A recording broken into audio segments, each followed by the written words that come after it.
اور اسلام آباد کی عدالتوں میں بھی کورونا پھیلنے لگا۔ احتساب عدالت کے جج محمد بشیر کا عملہ وبا کی زد میں آ گیا۔ نائب قاصد عبدالماجد کا کورونا ٹیسٹ مثبت آ گیا۔ اسلام آباد ہائی کورٹ میں لاء افسران deputy attorney general Arshad Mahmood اور راجہ خالد محمود کورونا وائرس کا نشانہ بن گئے۔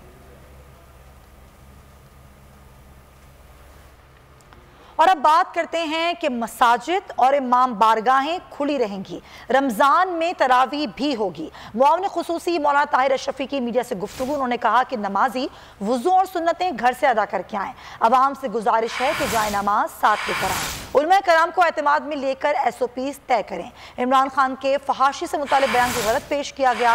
وزیر اعظم نے یہ نہیں کہا فحاشی کی ذمہ دار صرف عورت ہے۔ کیا فحاشی کی وجہ سے ریپ کے جرائم میں اضافہ کہنا غلط ہے؟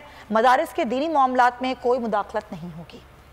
جو گزشتہ سال معاملات طے ہوئے تھے اسی کے مطابق بھی اس سال تمام مساجد کھلی رہیں گی، نماز بھی ہوگی، تراویح بھی ہوگی، لیکن جو ہماری طے شدہ SOPs ہیں جن پر علماء کا اتفاق ہے آپس میں، پر عمل درآمد کیا جائے گا۔ یہ سب سے بڑی بات اس میں یہ ماسک ہے۔ ہم اپیل کریں گے لوگوں سے کہ وہ گھر سے وضو کر آئیں۔ سنتیں ادا کرنا، نوافل گھر میں ادا کرنا، یہ تو رسول اللہ صلی اللہ علیہ وسلم کی سنت یہ ہے کہ سنت گھر میں ادا کی جائے۔ اسی طرح ہم آج تاجروں سے، بزنس مینوں سے یہ بھی کہنا چاہتے ہیں کہ رمضان المبارک آ رہا ہے، ہماری گزارش ہے کہ خود تاجر تنظیمیں جو ہیں وہ آگے آئیں، آگے بڑھیں اور اپنے نفع کو 50% کم کر دیں۔ فحاشی اور یعنی کیا کہیں پرائم منسٹر نے یہ کہا کہ یہ صرف اس کی ذمہ دار عورت ہے؟ انہوں نے ایک اجتماعی بات کی۔